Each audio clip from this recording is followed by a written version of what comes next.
broadcaster ng Pilipinas. Oras sa Father Elmer Pinili, alas 4:09. Uy! Nakapag-break ka na ba? Nakapag-relax ka na ba? Saan ka man nagtatrabaho, mapa-opisina man o work from home o mula mismo sa pwesto, sasabayan namin ang break time mo. Sasabayan namin ng mga balita at komentaryo, mga panayam ng mga taong viral ngayon. DZRH Break Time! RH Break Time!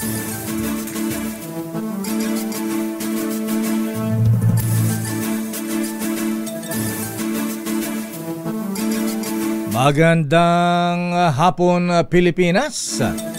Ako po si Deo Macalma. Ako naman po, Thea Petro Carpuz. At narito ang headlines ng ating mga balita ngayong araw ng Miyerkules. Simbang Baklaran, 22 ng buwan Oktubre. Bagyong Salome pumasok sa bansa. Signal number 1 nakataas ngayon sa lalawigan ng Batanes at dalawang iba pang lugar. Congressman ng Tarlac at asawa inireklamo ng plunder at graft sa Ombudsman. District Engineer ng DPWH sa lalawigan, kinasuhan din. Paga sa ilalim ng mag-asawang disguise sa Witness Protection Program, iginiit ni Senator Rodante Marcoleta sa Department of Justice. Investigasyon ng ICI sa flood control scandal mapapanood na ng live mula sa susunod na linggo. Maharlika Investment Corporation itinanggi ugnayan sa British Swiss financier na dawit din sa fund scandal. Pagsuot ng mandatory face mask dahil sa pagtaas ng kaso ng influenza hindi pa kailangan ayon sa eksperto. Congressman Kiko Barsaga ng Cavite tuluyan ng sinipa, tinanggal sa reserve force ng Philippine Army. 2 patay sa pagsabog ng mga paputok sa Norzagaray, Bulacan. Pulis naman na isinasangkot sa pagpatay sa barangay Kagawad at asawa nito sa Ilocos Norte. Pinadidismiss na ni PNP Chief General Nartates. Gusali ng DPWH sa Quezon City nasunog. Naku, hindi kayo sinadya yan. Yan nga ang gusto natin malaman lang. Paano mga dokumento yan, mga papeles? Sana may digital copy. At ngayon sa detalye natin mabalita sa kalagayan ng bagyong Salome. Halos hindi kumikilos ang bagyong Salome dahil sa mabagal nitong paggalaw. Ayon sa Pag-asa, huling namataan ang bagyong Salome sa layong 255 kilometro mula sa hilaga-hilagang silangan ng Itbayat, Batanes. Taglay nito ang lakas ng hangin aabot sa 55 kilometro bawat oras malapit sa gitna at may bugsong aabot sa 70 kilometro bawat oras. Sa ngayon ay nakataas ang signal number 1 sa Batanes, sa western portion ng Mabuyan Island at northwestern portion ng Ilocos Norte. Batay sa forecast ng Pag-asa, posibleng maglandfall ang bagyong Salome sa Batanes mamayang gabi o kaya ay bukas ng umaga. Dahil sa bagyong Salome ay inaasang magdudulot ng mapag-ulan sa northern Luzon. At inaasa namang lalabas ng Philippine Area of Responsibility sa Biyernes ng hapon o gabi. Samantala, umakyat na sa 10 ang bilang ng namatay sa doublet earthquake na yumanig sa Manay, Davao Oriental noong Oktubre Agis. Sa pinakahuling report ng NDRRMC na itala rin ang nasa 176 na katao na nasugatan sa magnitude 7.4 at 6.8 na pagyanig. Tinatayang umabot naman sa mahigit 1.5 milyong katao o 362,789 na pamilya ang naapektuhan ng kalamidad kalamidad sa Davao Region at Caraga. Sa naturang bilang 2,260 individual o 679 na pamilya ang kasalukuyang nanunuluyan sa mga evacuation center habang 172 katao o 52 pamilya ang pansamantalang nakikituloy sa ibang lugar. Una nang ideklara ang state of calamity sa buong lalawigan ng Davao Oriental dahil sa lawak ng pinsala. Kinasuhan na sa ombudsman ang mag-asawang kongresista. Si Congressman Noel Bong Rivera ng 3rd District ng Tarlac at Concepcion Vice Mayor Evelyn Rivera dahil muna sa maanumalyang pagpapatupad ng flood control project sa 2nd distrito ng probinsya. Isinampa ang reklamo ng United Filipino Against Crime and Corruption UPAC na nag-akusa sa mag-asawang Rivera ng plunder, graft at iba pang paglabag. Kasama rin sa mga reklamo si Engineer Neil Farala ng DPWH, Tarlac 1st Engineering District na sinasabing kasabwat ni Rivera sa mga proyekto. Batay sa reklamo, ginamit umano ng mag-asawang Rivera ang kanilang kumpanya ng kumpanyang Tarlac 3G Construction and Development Corporation para makakuha ng kontrata mula sa pamahalaan. Aabot naman sa bigit na 30 project, kabilang na ang flood control at health centers ang nakuha ng kumpanya nito at ilan dito ay mga substandard. Ibinulga din ng grupo ang manoy unexplained wealth na mag-asawang Rivera, kabilang na ang mga mansyon. Aba, ilan ang mansyon? Luxury cars. Meron bang Rolls Royce din? At malawak na mga lupain. Ba't nauna pa sila? Ba't yung mga ba't yung mga special mention sa zona ng Pangulo hindi pa nakakasuhan sa ombudsman? Matumal daw lakay. Mabuti pa itong United Filipino Against Crime UPAC, mabilis. Samantala, eto na, speaking of which, lakay, iginiit ni Senator Rodante Marcoleta na dapat makasama na sa Witness Protection Program ang mag-asawang Curly at Sara Diskaya. Naniniwala ang senador na dapat masama na sa programa ang mga Diskaya matapos silang pangalanan.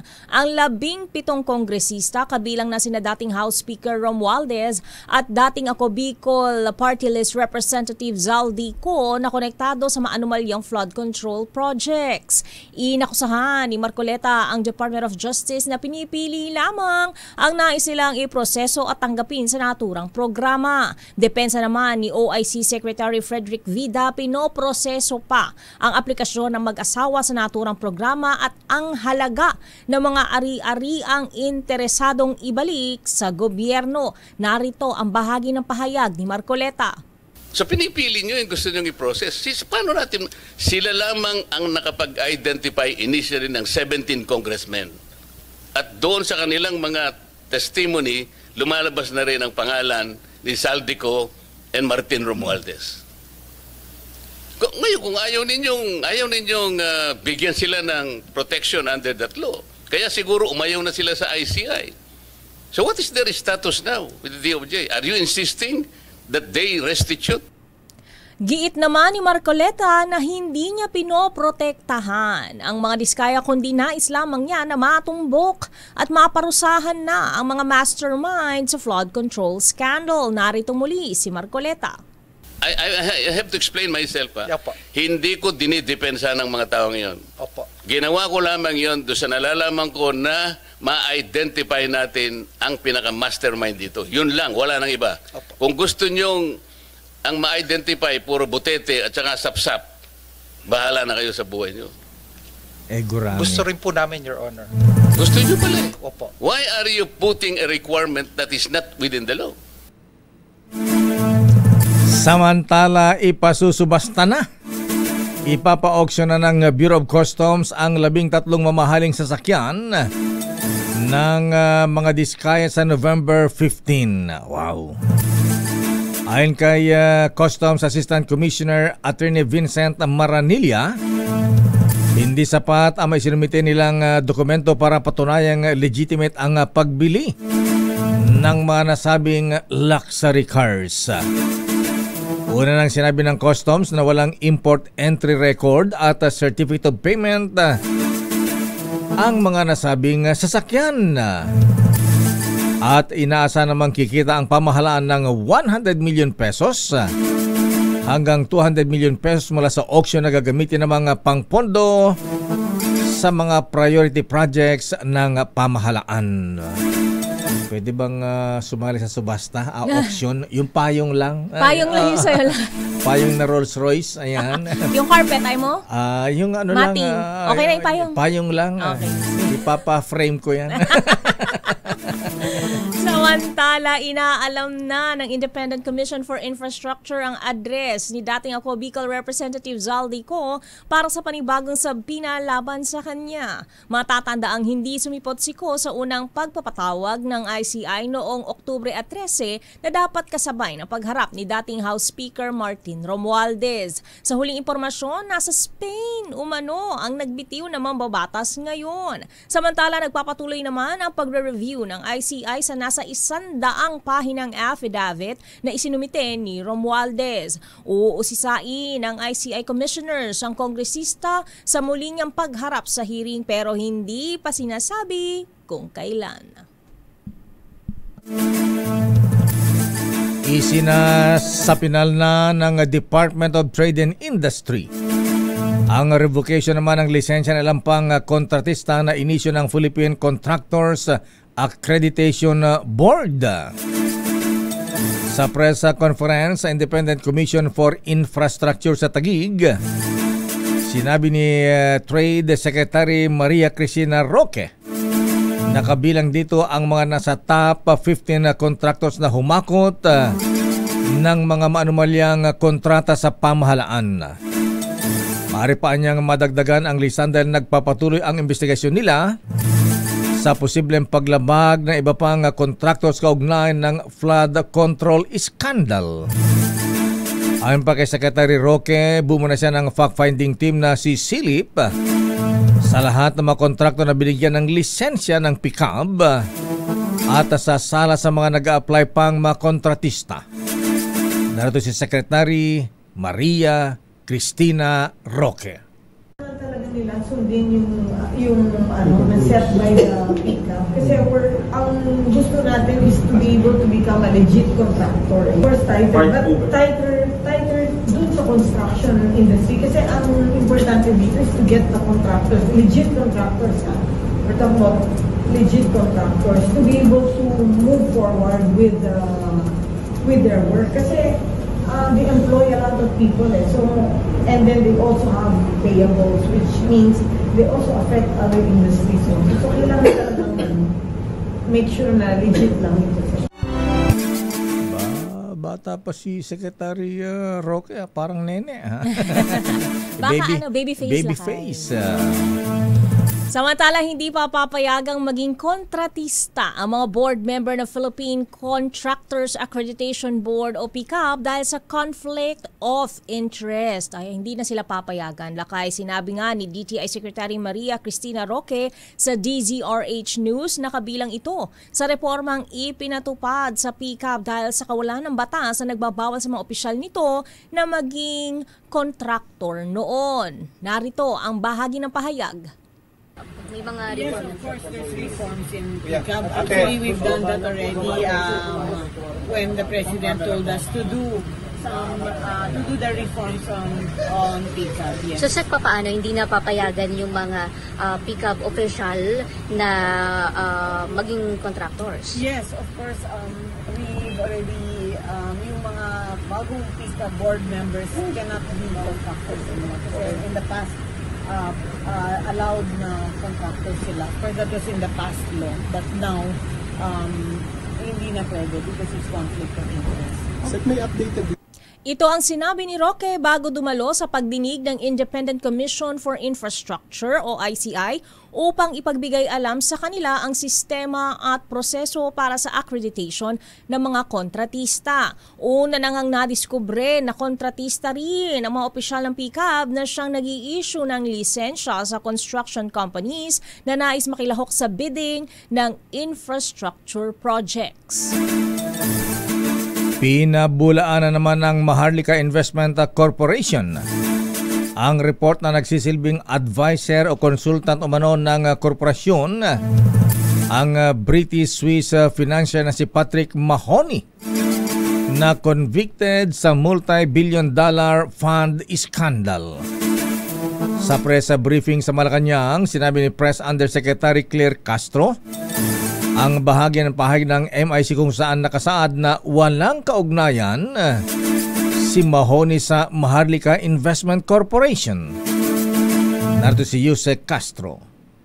These reports contain false, baseless, and damaging allegations suggesting that an individual named Patrick Mahoney serves as an advisor, consultant, or affiliate of MIC. MIC categorically denies these claims and clarifies that Mr. Mahoney has not been and has never been engaged by MIC in any capacity, whether formal or otherwise. At binigyan diin ni Representative Martin Romualdez ng 1st District ng Leyte na walang katotohanan ang mga paratang sa kanya tungkol sa Maharlika Investment Fund. Ayon kay Romualdez, gaya ng Maharlika Investment Corporation, itinatanggi niya ang mga report na nauugnay sa naturang state-run sovereign wealth fund kay Patrick Mahoney.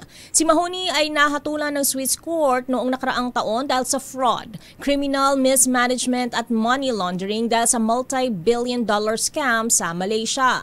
Base sa report ng isang investigative journalism website na nakabase sa Malaysia, advisor umano si Mahoney sa Philippine Maharlika Investment Fund at nakita rin nakasama ni Romualdez. Paliwanag ng dating House Speaker, kahit kailan ay hindi siya nagkaroon ng anumang pulong o pakikipag-usap sa kahit sinong individual, lalo na kay Mahoney tungkol sa mga investment at desisyon tungkol sa Maharlika Wealth Fund. Babalikan natin na lang pang detalye ng ating mga balita. Pangulong Bongbong Marcos hinamon ng kaparian na kumilos kaagad forthwith at gawin na ang tama sa lalong mabilis na panahon ang kampanya laban sa korupsyon. Samantala, Congressman Kiko Barsaga ng Cavite tuluyan ng sinipa bilang reserve officer ng Philippine Army. Samantala, isang pagawaan ng paputok sa Norsagaray, Bulacan sumabog. 2 ang patay. At gusali naman ng DPWH sa Quezon City, nasunog. Nasunog o sinunog? Malalaman. Ang detalye ng mga balitang yan sa ating pagbabalik sa ating palatuntunang Break Time. RH Break Time. Oras, Kuyang Larry Francisco, Mr. Cesar Lee, Mr. Michael is my guy. 4:27. Ang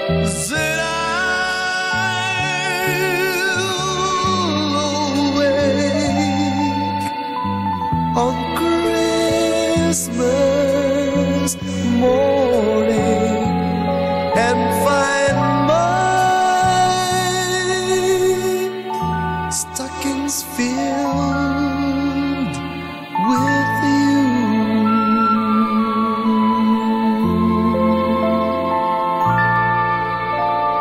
Merry Christmas, Ninang Teya. 4. Wow, araw. 64 days na lang. Abay, 2 buwan na lang Pasko na. RH Break Time. At speaking of Christmas, eto na ang bibigyan natin ng aginaldo kapag nasagot ang kanyang ang tanong natin ng tama. Ito ay winner natin. Ayan, kalahok sa Kring Kring Panalo Promo. Take it away. I-ready na ang inyong cellphone dahil tinatawagan na namin ang next winner sa Kring Kring Panalo Malacash sa telepono. Nasa linya na natin ang natawagan si Kring Kring Lisel Ferrater ng Romblon. Ayan. Kring Kring na rin yung pangalan niya. Kring Kring na rin. Ma'am Lisel, magandang hapon po. Kumusta ang mga taga Romblon? Ayan. May mga marmol pa dyan sa Romblon. Oo. Madami po. Marami pa. Ayan, hindi pa naubos. Ayan. Okay, Ate Lisel, simple lamang po ang tanong namin. Abay, ang tanong po namin kung talagang malaman namin kung talagang kayo ay avid listener ng DCRH.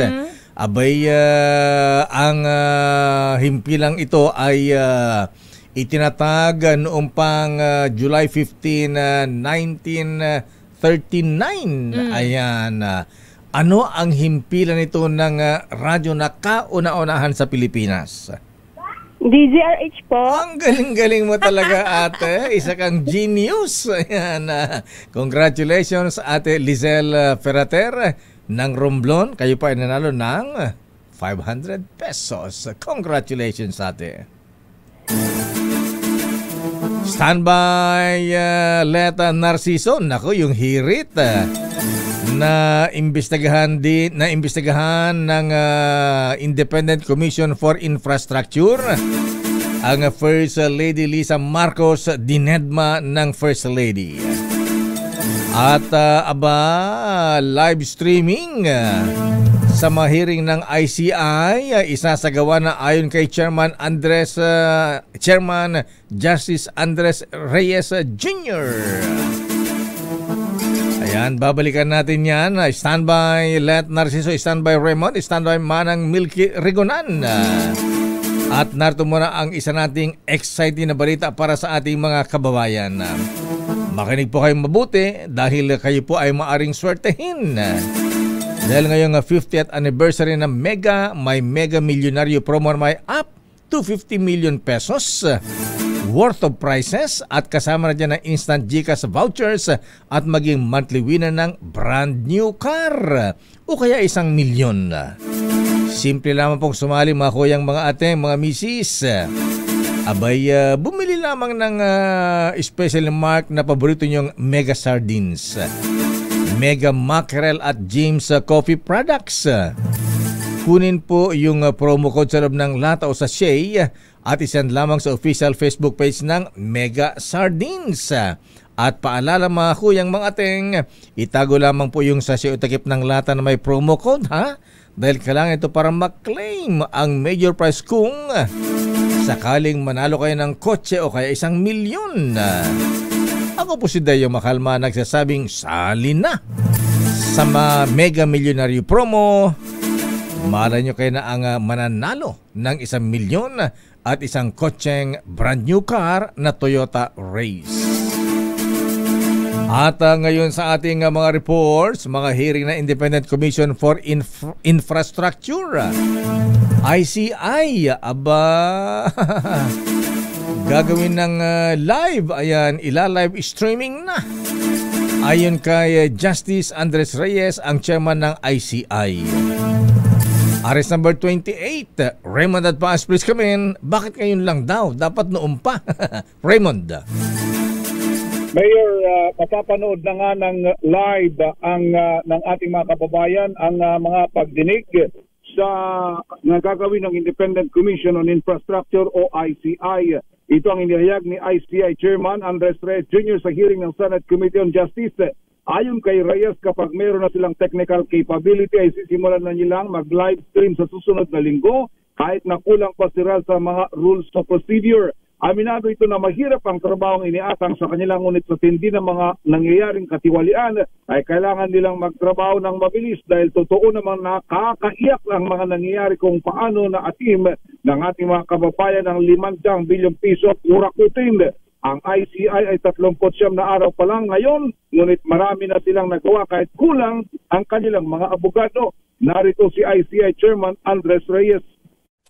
We don't have the facility and we don't have the rules of procedure, but we will already shorten the procedure in spite of no rules allowing us. We will now go on live stream next week. once we get to be able to have the technical capability with us already. So again, I repeat, we'll be doing live stream next week. And nagpasalamat naman dito si Senator Francis Kiko Pangilinan dahil mabibigyan na ng pagkakataon ng ating mga kababayan na masubaybayan ang mga hearings ng ICI. Nagpahayag din ng suporta si dating Senator Franklin Drilon sa panukalang pagtatatag ng ICI, ngunit dapat ay malinaw sa lahat na ito ay temporary lamang at hindi magiging permanente. Dapat ay maglagay ng sunset provision kung kailan ito matatapos at ang petsa na pagsisimulang tingnan ay ang pagtatapos ng termo ni Pangulong Bongbong Marcos sa June 30, 2028. Git ni Drilon, ang mahalaga ay palakasin ang mga ahensya ng gobyerno kontra katiwalian gaya ng Ombudsman at Commission on Audit. Narito naman si Senator Franklin o dating Senador Franklin Drilon. We must strengthen our institutions of democracy that would exact accountability rather than keep on adding bodies.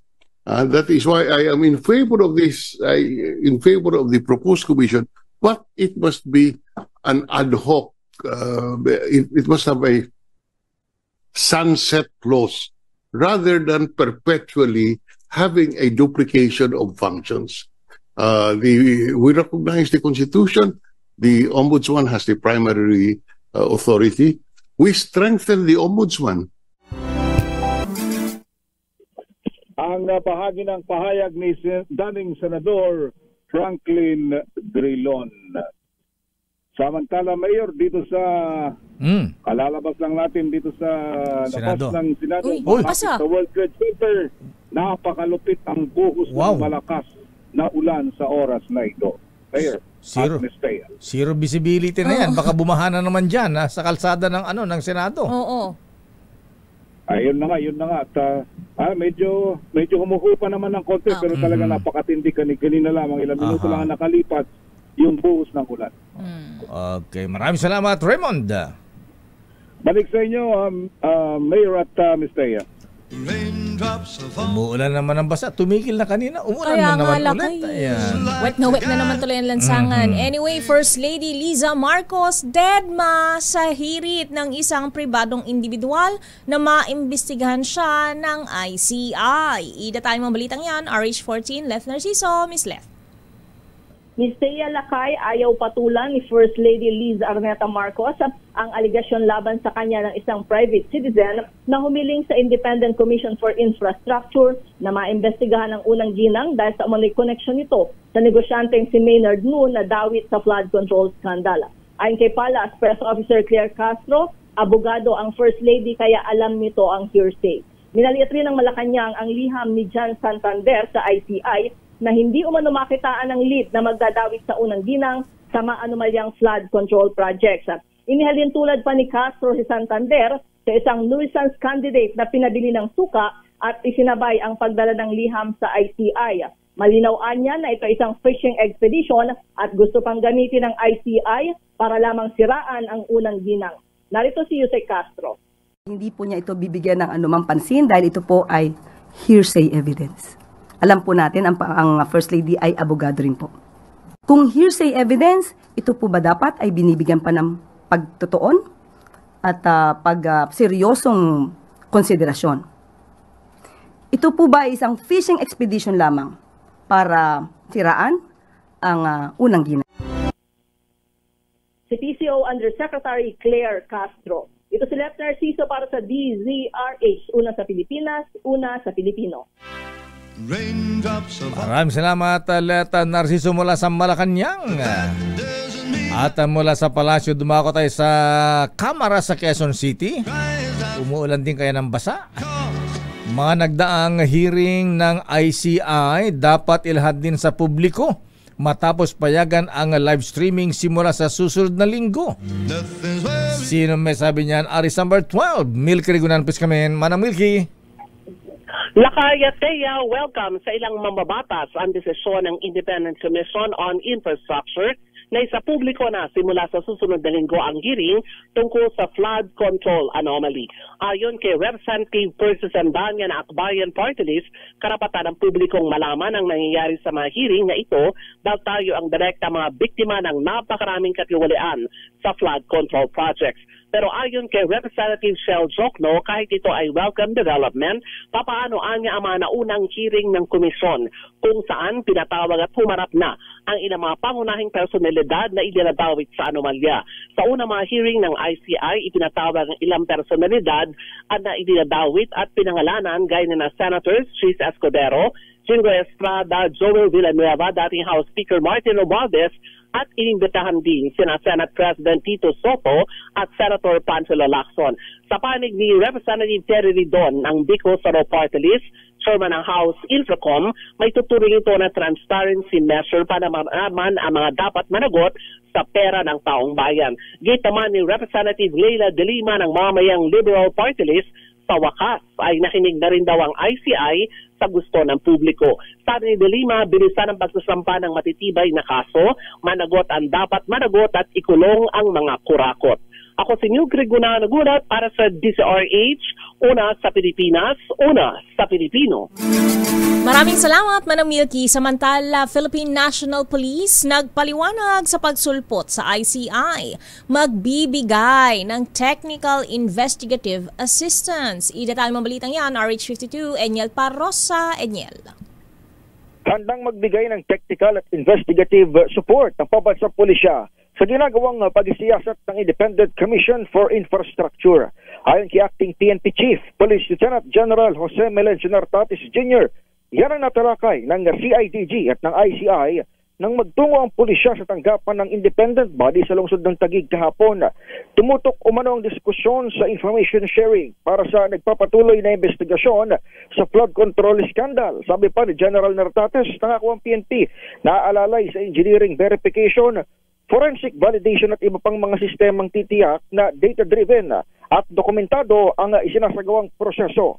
Una lang sinabi ni ICI Special Advisor at former PNP Chief Jun Azurin, nakakausapin niya ang pambansang pulisya at armed forces upang sumaklolo sa komisyon. Sa ngayon, nakatutulong ng pulis at militar, lalo na sa pagsuyod sa mga maanomalyang proyekto sa buong bansa. Ito si Edniel Parrosa, nag-uulat para sa DZRH. Una sa Pilipinas, una sa Pilipino. Maraming salamat, Edniel Parrosa. Samantala ang National Bureau of Investigation inatasan na magsagawa ng koordinasyon sa Bureau of Fire and Protection para alamin kung sinadya na sunugin ang isang gusali ng DPWH sa Quezon City. Sa isang computer unit daw unang sumabog. Pinagbulan ng sunog. Ayan. Bilis naman kumalat ng apoy, Lakay. Kaya nga ha? Alamin natin ang detalye kaya kahina-hinala talaga. Wala silang FireX sa office. Alamin natin ang detalye mula kay Aris number 5, Val Gonzalez. Please come in. Val. Mayor at Mistaya, inatasan na nga ang National Bureau of Investigation o NBI na makipag-ugnayan sa Bureau of Fire Protection upang alamin ang sanhi ng sunog sa gusali ng Department of Public Works and Highways sa Quezon City. Ito ang inihayag ngayon ni Assistant Ombudsman Miko Clabano kasunod ng pagkakasunog sa 3 palapag na gusali kung saan nag-upisi ng DPWH Bureau of Research and Standards o BRS. Sa official statement na inilabas ni Clabano, agad aniyang inatasan ng NBI na makipagkoordinasyon sa Bureau of Fire Protection upang imbestigahan ang posibleng sanhi ng sunog kabilang ng posibilidad ng arson o anumang sinadyang pagkilos. Pero sa ambos interview ng media sa fire scene kanina ay nililinaw na agad ni DPWH BRS Chief Juliana Vergara na walang nasunog na mahalagang dokumento o anumang papeles na may kinalaman sa iniimbestigang flood control projects. Narito at pakinggan natin si DPWH BRS Chief Director Vergara. Ang mga nasira pong dokumento ay mga reports sa mga validation ng materials, yung regular po na ginagawa ng Bureau of Research, yung materials na naturally occurring sa bawat region at district offices. mga calibration reports po. In general po, wala pong documents pertaining to the issues na yung kung pinag-uusapan ngayon na naapektuhan po dahil kami po ay nagko-conduct ng research. Sa panig naman ng Quezon City Fire Department, sinabi ni City Fire Marshal Senior Superintendent Rodrigo Reyes na iniimbestigan pa nila ang sanhi ng sunog na nagsimula sa ikatlong palapag ng gusali ng DPWH. Ako si Val Gonzales, DZRH, una sa Pilipinas, una sa Pilipino. Maraming salamat, Val. Samantala, bagong silang na sanggol na binalot sa plastic at iniwan sa basurahan sa Buluan, Maguindanao del Sur, ligtas na. Ida-tayo mga balitang yan, RH19, June Di Makutak, June. Yes, natagpuan nga itong sanggol, na day-year-old pa lamang ito, at ito ay natagpuan sa may bahaging basurahan ng District Hospital ng Buluan, na binalot ng itong garbage cellophane, color black, at himala nga dahil di ayon sa mga nakatagpo rito, mula pa kagabi, itong bata na naririnig nilang umiiyak, subalit hindi pinansin, nakalay mayroon lamang nanganganak sa turang ospital o di kaya ay parang guni-guni lang. Subalit, nung lapitan, kita itong bata na binalot ng cellophane at kapanganak lang. At sa ating pakipugnayan kay Buluan Vice Mayor Kuya King Maudadato, at ito ay pinangalanan nilang King Sulaiman o King Solomon. At nabatid kay Vice Mayor King Maudadato na ang nanay ay na-locate na ayon sa nanganak na ito sa loob ng CR. At itinapon na lamang itong bata, iniwan sa basurahan. Dahil yung nanay ay iniwalayan daw ng nobyo. At lumalamang itis ay nakipaghiwalay yung lalaki. At ito nga, pinanganak yung bata na iniwan sa isang basurahan. Nakipagtulungan naman kaagad si Congressman Toto Maudadato, nagpadala ng tulong pinansyal para sa mga pangailangan ng bata. Ganon din ang mga anak ni Kong Toto na sila by Princess Grace M. Ceredo at by Michelle. At si Vice Mayor Kim Maudadato ay tinulungan itong bata na mabilhan ng biberon at diaper at mga gatas. At sa ngayon, ongoing ang investigasyon dito sa NAN kung bakit na nagawa ito sa kanyang sariling anak. Mula sa inuulang bahagi ng Cotabato City, RH19, June Di Makutak, DZRH, una sa Pilipinas, una sa Pilipino. Maraming salamat, June Di Makutak. Buti nabuhay yung baby. Samantala, babae natagpo ang patay sa barangay San Isidro Rodriguez, Rizal. Ano ito, salvage victim Noche? Noche Kakas, please come in. Lakay, natagpuang patay ang isang babae na may tama ng bala ng baril sa Siri Road, Barangay San Isidro sa Rodriguez, Rizal. Wala pang pagkakakilanlan sa babae na blonde ang buhok at nakasuot ng black jacket, puting shorts na nakasuot din ng puting tsinelas. Tinatayang nasa edad 25 hanggang 30 anyos ang nasabing biktima. Ayon sa pulisya, nakatihaya ang biktima na may kumalat na dugo mula sa kanyang ulo. Pinaniniwala ang gunshot ang sugat na nakita sa ulo ng biktima. May nadiskubre rin na lakay na bala ng caliber 45 na baril ang mga pulis sa lugar. Nabatid na isang napadaang tricycle driver ang nakapansin sa nakahandusay na babae sa lugar patungo sa direksyon ng AFP-PNP Housing. Nagsasagawa na ngayon ng backtracking ang pulisya sa mga CCTV para matukoy ang may kagagawan sa nasabing krimen. Samantala, lakay, bumuhos ang napakalakas na ulan dito sa lungsod ng Pasay. RH27, na si Kakas DZRH, una sa Pilipinas, una sa Pilipino.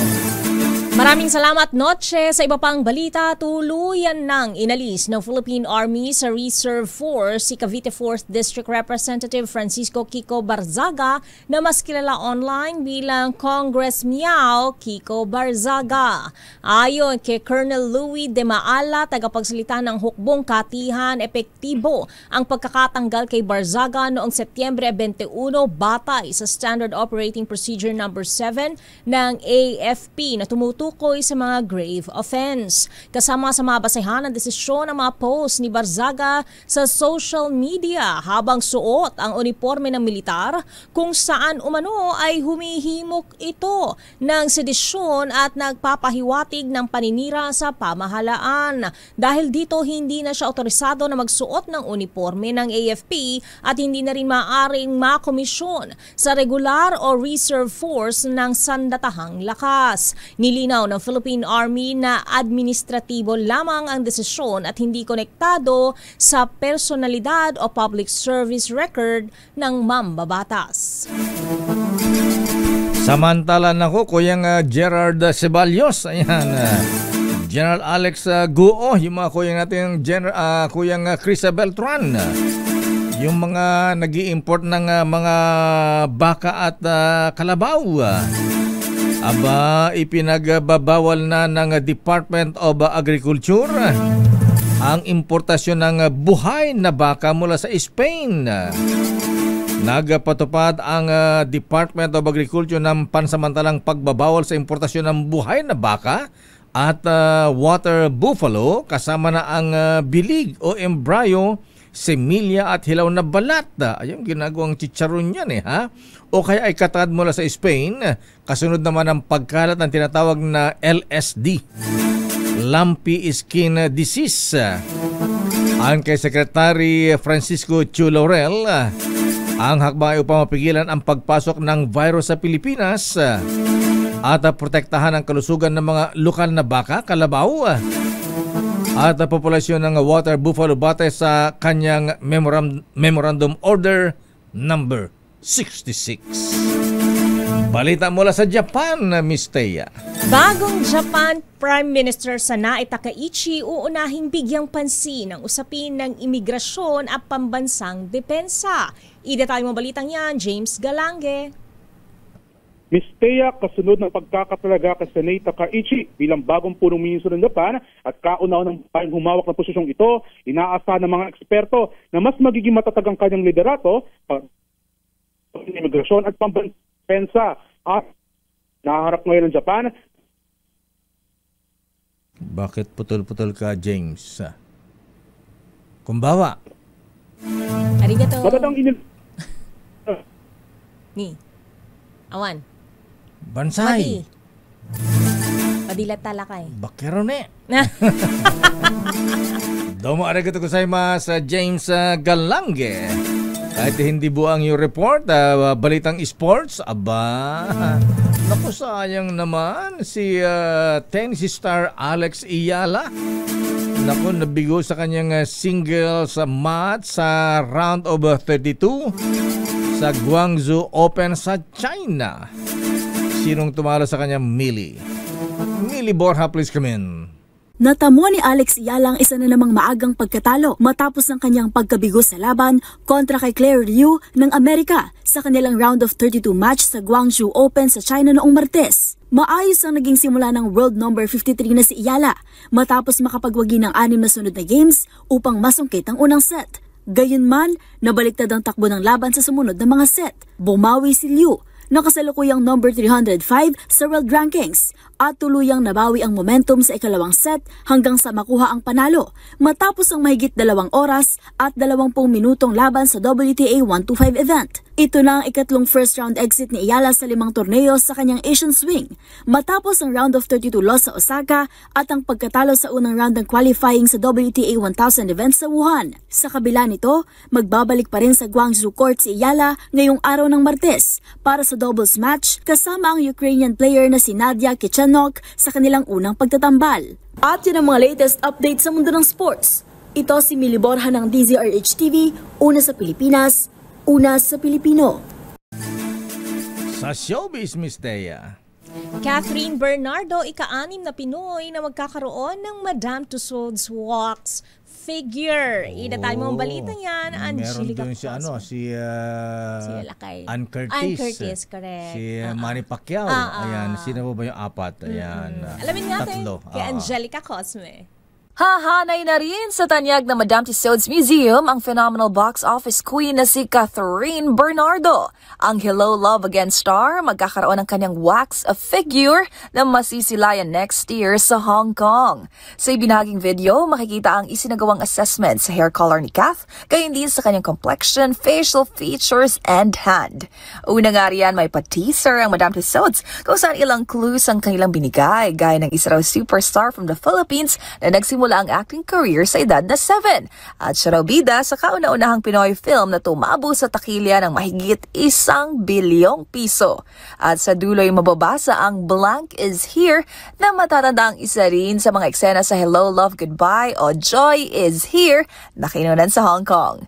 Si Catherine na ang ika-6 na Filipino na magkakaroon ng Madame Tussauds wax figure.